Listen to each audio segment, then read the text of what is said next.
Arafat Rahman cocoa Zia পরিবারের চাইতেও তার বড় পরিচয় তিনি ক্রীড়াবিদ ছিলেন। বাংলাদেশ ক্রিকেট বিশ্বমানের উন্নতির পেছনে আরাফাত রহমান কোকোর বিশাল অবদান ছিল। খুব বাজে রাজনৈতিক পরিবেশের কারণে আরাফাত রহমান কোকোকে বিদেশের মাটিতে বিনা চিকিৎসায় মৃত্যুবরণ করতে হয়েছে। খেলাধুলা কিশোরীদের শারীরিক ও মানসিক শান্তি যোগায়। ঐক্য আমাদের বড় শক্তি। কুষ্টিয়ায় খোকসা উপজেলার মরহুম আরাফাত রহমান স্মৃতি ফুটবল টুর্নামেন্টের ফাইনাল খেলায় উদ্বোধনকালে বিএনপির চেয়ারপারসনের উপদেষ্টা ও সাবেক সংসদ সদস্য সৈয়দ মোজাম্মেল হোসেন আলাল এসব কথা বলেন। খেলাধুলা নিয়ে দুটি পরিকল্পনা ইতিমধ্যে ঘোষণা করা হয়েছে। ক্লাস 4 থেকে ক্রীড়া শিক্ষাকে বাধ্যতামূলক করা হয়েছে। যার যার পছন্দ অনুযায়ী খেলা সেই দিকে সে যেতে পারবে। আর দ্বিতীয় হচ্ছে যে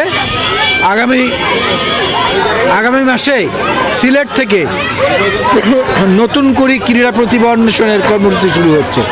যেভাবে জিয়াউর রহমান টেলিভিশনে নতুন করে অনুষ্ঠান শুরু করেছিলেন, অনেক বড় শিল্পীরা সেখানে তৈরি হয়েছে, সেভাবে বাংলাদেশের জাতীয় পর্যায়ের খেলোয়াড় তৈরির প্রথম কর্মকাণ্ড শুরু হবে সিলেট থেকে। আগামী মাসে প্রধানমন্ত্রী নিজে উদ্বোধন করবেন নতুন করে ক্রীড়া প্রতিভা অন্বেষণ। সোমবার বিকেলে ব্যাপক উৎসাহ উদ্দীপনার মধ্য দিয়ে কুষ্টিয়ার খোকসা উপজেলার কমলাপুর যুব সংঘ মাঠে মরহুম আরাফাত রহমান কোকো স্মৃতি ফুটবল টুর্নামেন্টের ফাইনাল খেলা অনুষ্ঠিত হয়েছে। বিকেলে খোকসা জানিপুর কমলাপুর যুব সংঘের আয়োজনে ফাইনাল খেলায় ক্রীড়া নৈপুণ্য প্রদর্শন করেন কুমারখালীর স্বপ্নভূমি ফুটবল একাডেমি একাদশ ও মিরপুর পোড়াদহ কমল খেলাঘর একাদশ। বসুন্ধরা, উত্তরা, বনশ্রী, কুড়িল ও বাড্ডা সহ রাজধানীর বিভিন্ন স্থানে অভিজাত ও অত্যাধুনিক মানের ফ্ল্যাট কেনার এক নির্ভরযোগ্য প্রতিষ্ঠান প্লেজেন্ট প্রপার্টিজ লিমিটেড। খেলার শুরুতে শান্তির প্রতীক কবুতর উড়িয়ে 8 দল বিশিষ্ট টুর্নামেন্টের ফাইনাল খেলার উদ্বোধন করেন জাতীয়তাবাদী যুব দলের কেন্দ্রীয় কমিটি সাবেক সভাপতি ও সাবেক সংসদ সদস্য সৈয়দ মোজাম্মেল হোসেন আলাল।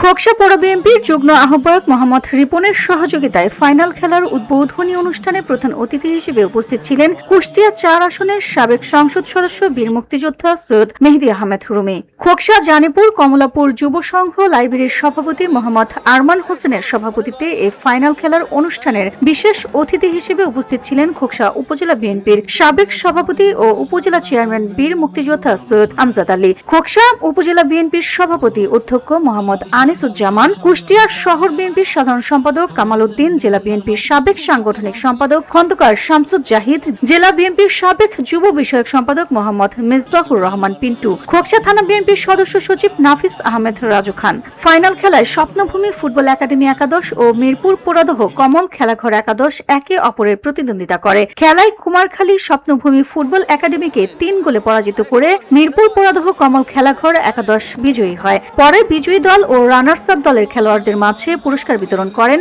অতিথিরা।